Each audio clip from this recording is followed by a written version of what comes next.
Good afternoon, LinkedIn. We're back with another supercharge session. It's me, Mitch Richards, MD of Future Perform, and today we're going to be talking about this issue that many of you have been facing. Lots of our clients have been talking to us about. Lots of chatter on social media around this idea of making paid media work, and crucially, tying paid media back to revenue. Identifying waste in your paid media budgets is, as we all know, really, really tricky. But once you've identified that waste, how do you actively stop doing those things that are contributing to that waste and start doing more of the things that are resulting in new business wins? And today, we're going to be talking about exactly that, giving you guys some actionable tips about what you can do within your own paid media strategies and deliverables to solve some of those problems. And I'm joined by my best mate from the United States of America, all the way from Southern Texas, Mr. Jamie Barrientos, marketing ops manager and paid media extraordinaire in Future Perform. How you doing, Jay? Good morning. Morning. I'm doing great. Glad to be here and glad to be speaking with everyone today. Oh, well, we're glad to have you here, mate. Thanks so much for getting up extra early to chat to everybody over their lunchtimes here over in the UK. Jay, let's get kicked off. Take us through it. How does everybody identify waste in their paid media budget? What is waste in your paid media budget? So essentially, with the waste in the media budget is just essentially just that you're spending money on things that aren't performing well. You're kind of throwing stuff at the wall and hoping something sticks, and it's a common problem that I see across many organizations. It's not just siloed to B2B or B2C, D2C. It's everywhere. It's a common problem. A lot of people don't know what to do, and they're just scared because they're running campaigns, they're not delivering, and they don't want to share those metrics with their leadership team because at the end of the day, you got to report on everything, right? So interestingly enough, to tag on that, Google actually released a case study just about this this year. 32% of marketing leaders, find linking marketing performance to financial metrics challenging. The paid media landscape has changed drastically in the last few years with the rise of AI as well as ever-changing ad formats. There's still one paid channel that's still performing quite well, and that's paid search.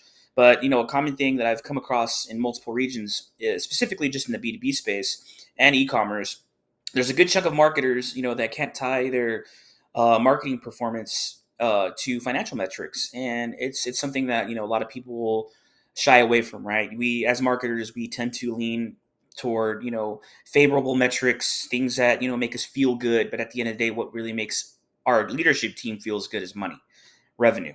So there's a common problem that many marketers make, and we're trying to solve it, and it's something that's always ongoing. But it's something that I'm going to talk about today. We're going to dive into some insights and just kind of give you an understanding of perspective from CFO. If you're leadership, if you work directly with the marketing director, a CMO, a CFO, it's all going to tie and be relevant and tie into the same thing on how to paint a good picture and tell a good story.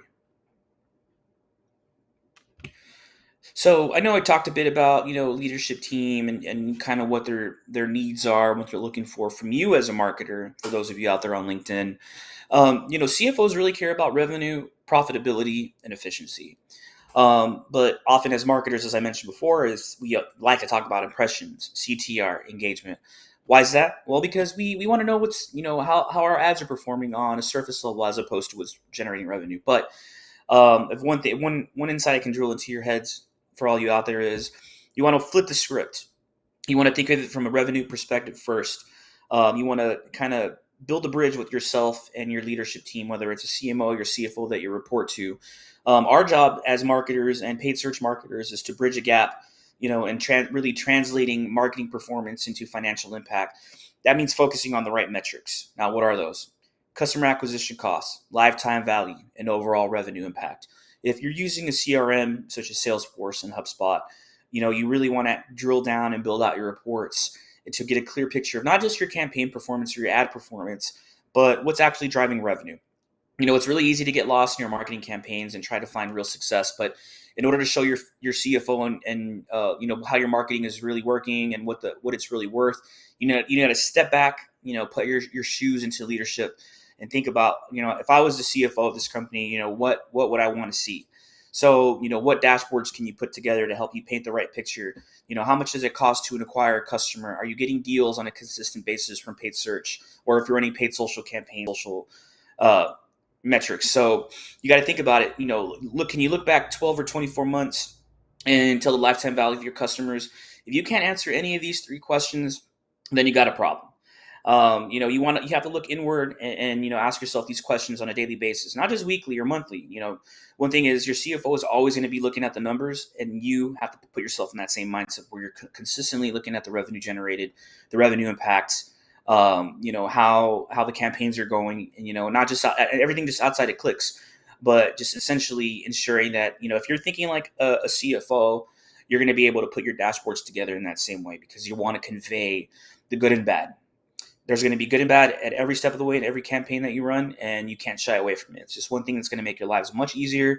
And at the end of the day, you're going to realize like, okay, wow, it really wasn't that bad. Yeah, maybe we generated 5 less leads this month compared to last month, but those 5 leads drove considerable revenue impact, and the CFO is happy about it. So it's something to think about when you're building out your dashboards and kind of building the courage to talk to your CFO about what metrics actually matter.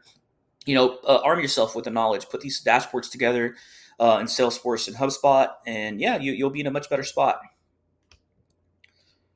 So, obviously the big thing here today we're talking about is cutting waste, ad waste. The 2 words we all hate to hear, including your CFO.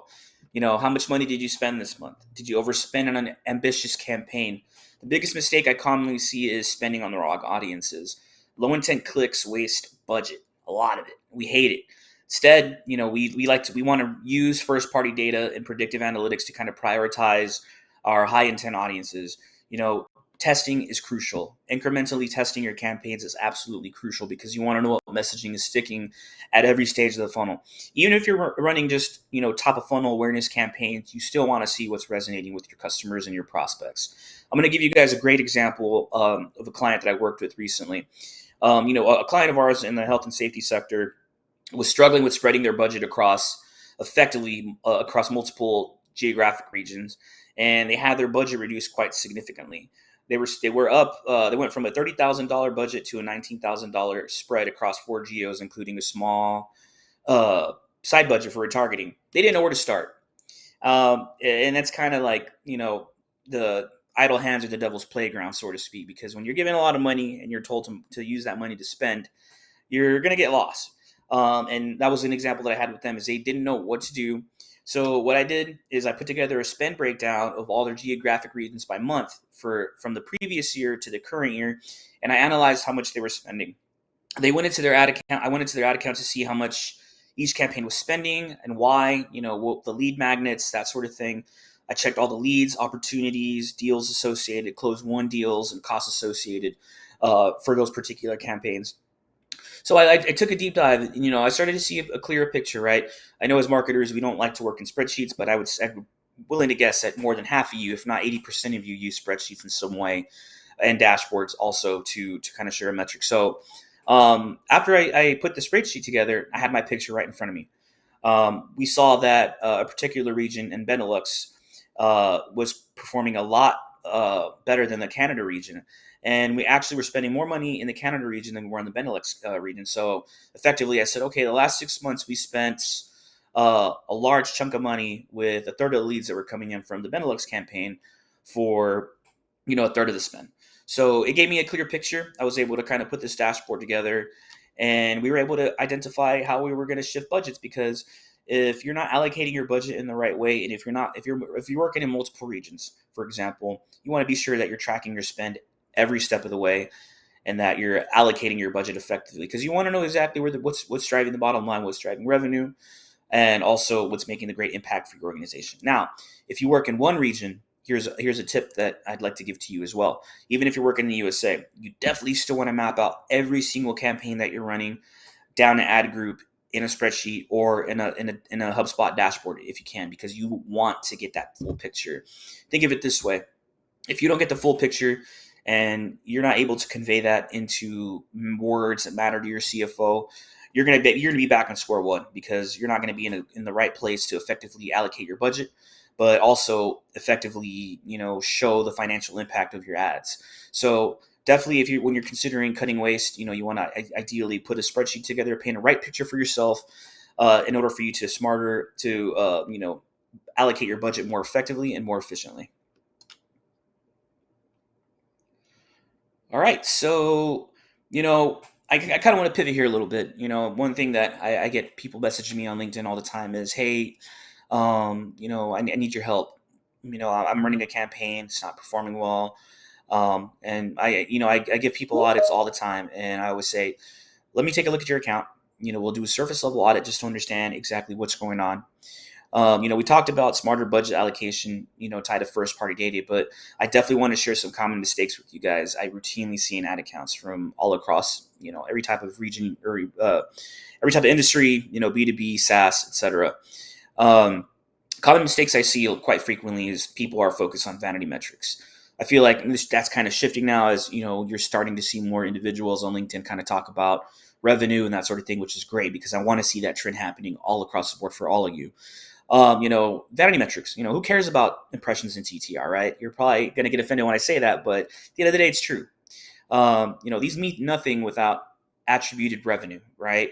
Yeah, you can have a great 8% CTR and, 100,000 impressions, but at the end of the day, if you drove no leads from that, then you're, you're kind of, already in a bad spot right there. You know, Out of these six common mistakes, you'd be surprised to know that a lot of organizations I've worked with in the past are accused of four out of the six in most occasions. The biggest ones are budget allocation, which I mentioned in my previous slide, and not aligning your campaigns with profit and revenue. In order for you to scale and grow your campaigns, they have to meet the targets your organization has set. That's one thing that I see a lot with companies is they don't have clear targets and goals. They don't know where they should be pacing with revenue as far as your marketing spend and ad spend. So you want to dial that in. Set some goals. Look at historical data. If you are an individual marketer and you just taken over an ad account that's been running for 3 years, you got to do the hard work. Be diligent about it. Start doing some analysis. Put it in spreadsheets. Build out the dashboards. Really understand where your spend is going. If you can truly scale, and align your goals to revenue, then you're going to be in a much better spot than, not even understanding, how to move forward with this. So, if you think about how you're doing with some of this, if you look at these six things and you understand, you're like pointing out like, yeah, I do that. I do this. I do that. I do that. I'm here to help. You can always hit me up on LinkedIn. But I always say the best foot forward is the first one you should take out of a bad situation. And that means, taking a look at your approach to paid search and making sure that you're not, doing these common mistakes with paid search, but also with your campaign setups.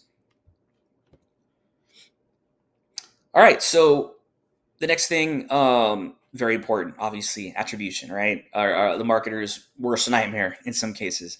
It's one thing that marketing and leadership teams usually don't align on. If you're looking at how you build out your funnel, you want to see how the journey is impacted for a prospect from the moment they convert all the way down to our closed won deals, for example, right? Because you want to understand exactly what touch points each individual prospect converted on. If you're finding some lag indicators that they're, not moving forward fast enough in the middle of the funnel, then that'll paint a clear picture for you to, maybe refine your messaging, sweeten the offer if you're offering, an offer or something, or if you have another piece of resource that can alleviate the pain points that this individual is trying to solve for their organization. One thing we do at our organization, for example, is we like to follow the bow tie funnel. Sorry, that my colleague Mitch put together for us. And it's a great way for us to identify and look at every step of the way. Like I mentioned, we have a pre-pipe. Obviously we have those have entered the pipe down to closed won. But these insights, help myself and our leadership team, including Mitch, really understand, how the buyer's journey is impacted for our organization and exactly how our campaigns are running and working. Custom attribution models may seem scary at first, but if you have your data flowing through your CRM as it should, and as we'd like, then you should have a clear picture of where your customers are converting and at what touch points, they're moving along down the line. This is beneficial in multiple ways. If you need help with setting up a bow tie funnel, or even just getting your funnel in order, you can always reach out to myself or Mitch on LinkedIn. We'd be more than happy to take a look and help you build that out. But just one more thing to add to this is that it's going to also help you understand what campaigns are driving revenue and why. If you don't, then you can kind of start thinking about building a better attribution model for your organization. Like I said, mentioning this again, painting a better picture just to make sense for yourself and your CFO or any leadership team member. Because now that we're here at this part with the funnel, you have three things that we've actually talked about, which is allocating your budget, painting the right picture for your CFO, and then having your full funnel measurement and attribution. See, now you're putting the puzzle pieces together on why this makes sense and how you're going to arm yourself with the knowledge to kind of go look at your campaigns and build all these three things together. Because if you're missing one piece of any of this puzzle, then you're going to have one gap that's going to not help you get push things across, and also, like I said, help you identify what campaigns are performing best, and also where to allocate your budget more effectively. I'd love to make an observation here, if I may, Jay, because that's something that, you know, um, a- even in Future Perform, our own business here, we have weekly meetings with our CFO to justify marketing budget and to understand ROI. This is a conversation that we have literally been having this week as well within our business, so it's very, very topical. I think one of the observations that I've made here is that depending on the types of business that you are zeroing in on with your paid media, for example, net new versus recurring business from previous clients, actually there's two different types of attribution that we're interested in there. For net new, actually we're interested in the source attribution. What was the first action that marketing had which brought that individual into our database? But for recurring business, that's actually not as valuable because we know what brought that person in the first instance. So that original source attribution is not as valuable to us for recurring business. Actually, for recurring business, what we're more interested in is what was the last thing that happened before that individual decided that they wanted to do business with us again. So the observation that I wanted to make there, Jay, is that you would use different attribution models for different reasons potentially with you in your business, whether you're looking at something like I've just said there, net new business versus returning or recurring business. Yeah, and that's a great point to make, Mitch, because it's something like you said when we have our meetings. You're absolutely right, and we do have different attribution models because if we're running different ad campaigns, whether it's specifically for middle of funnel, bottom of the funnel, those touch points really matter. And you make a great point because we had tough questions been thrown at us from leadership, but at least with what you've built for us in the bow tie funnel, we're able to answer those questions. And I think there's a lot of value there, with having multiple attribution models, but also having the right one that actually works for these individuals out there that are running their own campaigns. Yeah, and I think that's really key. And from the thing that I'm taking away from this conversation today is that something that I've learned is even if I've just sort of discovered it myself as you've been talking, Jay, is using different attribution models for different scenarios is really, really key to inform on what your paid media is actually doing for your business. And a one size fits all approach actually may not be the best thing for you. And you need to look at using different attribution models to understand that. Yep, absolutely, and it's very important. And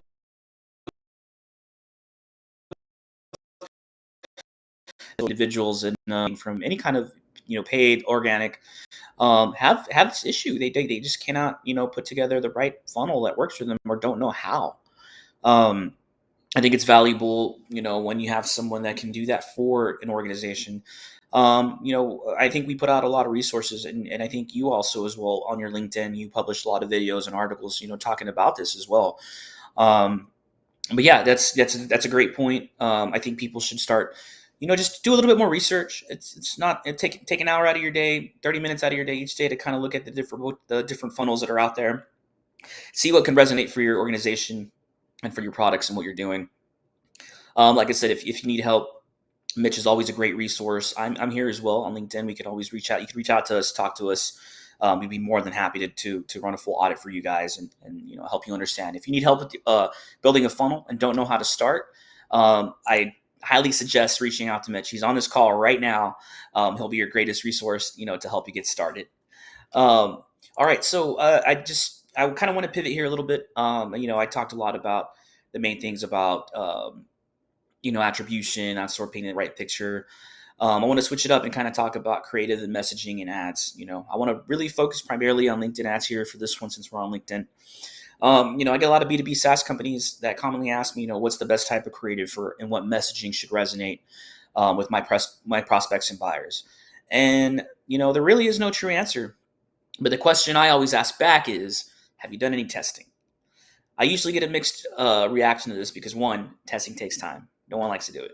And two, marketers just don't have a lot of time. It's to prove their ads are working. They want quick wins, right? If you're in a B2B SaaS space, for example, it can be a waiting game, right? You have companies that have average order values or closing cycles that are 5 to 6 months down the line, right? So you might get a lead in today.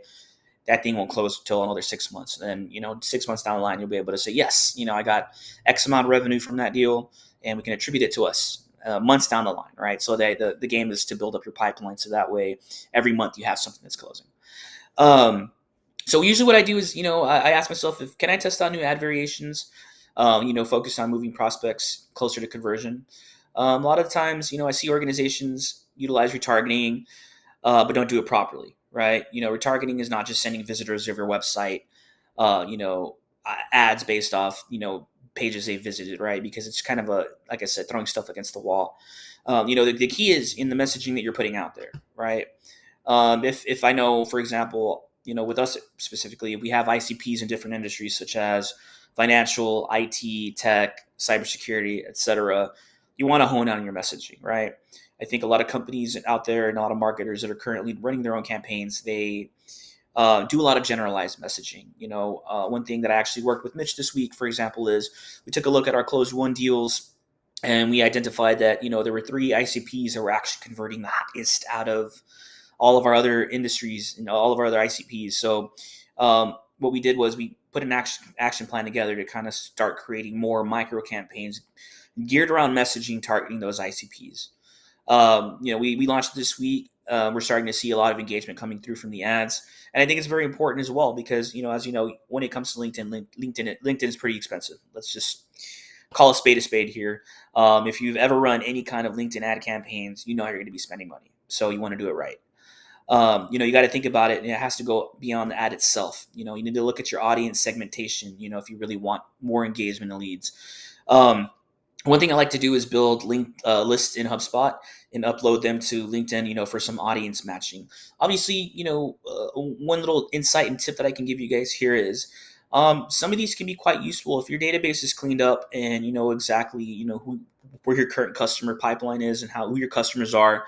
I would give you guys a tip to kind of start, building these matched audiences as lookalikes, right? Because you want to go after those individuals who are your current customers. And then, create and test messaging based around how you got those customers to move into the closed won space. If you have enough data, you want to make use of that in some capacity because LinkedIn gives you that option and you should take advantage of it if you aren't already. Another step is, when you're doing your messaging is thinking about exclusions. If you have a high ticket, high value product offering, right? Let's say you're a cybersecurity company and your product is, over $100,000 in your average deal size. And you want to kind of weed out some of those individuals by saying, for example, messaging can be, trusted by large organizations or large enterprises nationwide or, globally. That's going to give your audience who's digesting your ad and let them know like, okay, these guys work with very large companies. Maybe my budget isn't good enough to work with these guys. And that's going to help your conversion rates go up as well. Personalized messaging, is the key, but only if you can pinpoint the data that tells you, kind of where they converted from. And this goes back to what we've been talking about these last few slides is your attribution models, your reports, understanding each of your campaigns. And then, like I said, effectively allocating your budget. Once you have those 3 steps, now you'll be on to this step where you'll be able to test your messaging and really see what's resonating with your audiences. Um, and yeah, like I said, don't be afraid to test your campaigns. Look back 12 months at where your closed won deals are. What ads drove them there.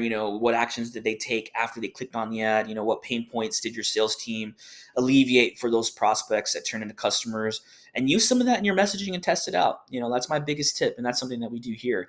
It'll make your campaigns more effective down at the bottom funnel, middle of the funnel. But at the same time, if you're segmenting your audiences in the right way and delivering personalized messaging, then you're going to be way better off than just doing generalized messaging. It sounds a little bit there, Jay, like you were talking about this idea of disqualification in your messaging being as important as positioning something in front of a customer that you want to attract. So the example that you gave there was around positioning your messaging in such a way.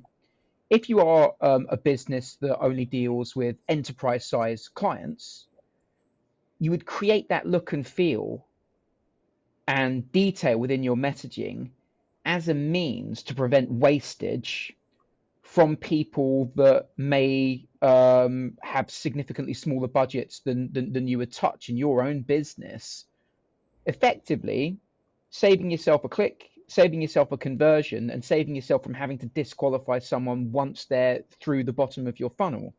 And actually, you can do that almost preemptively within your ad messaging itself when combined with your targeting. Yep, absolutely, and that's something that a lot of individuals don't do or don't make use of. They're not looking at their data that's available to them, and a lot of the times it comes down to not asking the right questions, right?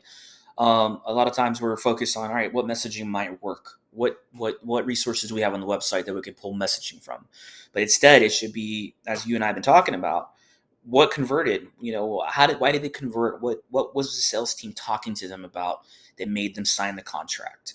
And if you're using that bit of information in your campaigns, it's going to help you disqualify and qualify customers, even before they get to the sales team, which it's very valuable because we want to get a lead that comes in and we waste time talking to them, and then we find out that they don't even meet a third of the budget requirement that we offer for the products, and or any services that we offer. So it's very key to understand, building out your messaging and testing out your messaging in the right way, because if you have the data in your HubSpot or your CRM, it's a gold mine to help you push across your messaging and testing out new messaging themes. It's just something that people should be doing, and yeah, everyone out there listening on LinkedIn, I hope you guys do it. Go look at your data after this call. I want you to go into your CRM, pull lists together, look at your closed won deals for the last 6 months to last year, and look at why they converted. You're gonna be your mind blown, because you're gonna be like, wow, I didn't really think about after the lead has passed on to the sales team, they made the deal happen, it closed.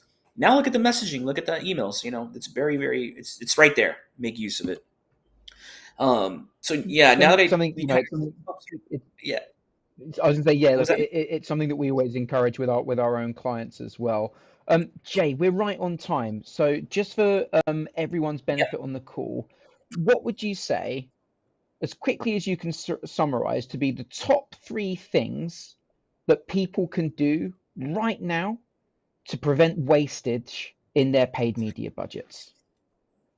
Right now, I encourage everyone, if you don't already, build out your dashboards in HubSpot or your Salesforce and something similar. Put the spreadsheet together of all your campaigns and across regions and break it out month by month.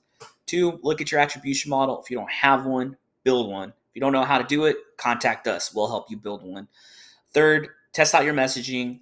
Always be testing. I always say that, if you're at a stage to be testing, start looking at your messaging at all steps, middle, top, and bottom, and start refining in your campaigns that way. Because if you have 3 campaigns running in all stages of the funnel, and all of them are converting, you want to look at the messaging to make sure it sticks. But if you need help with that, don't be afraid or hesitate to reach out to myself or Mitch. We'd love to give you guys a free audit and help you get sorted with your accounts.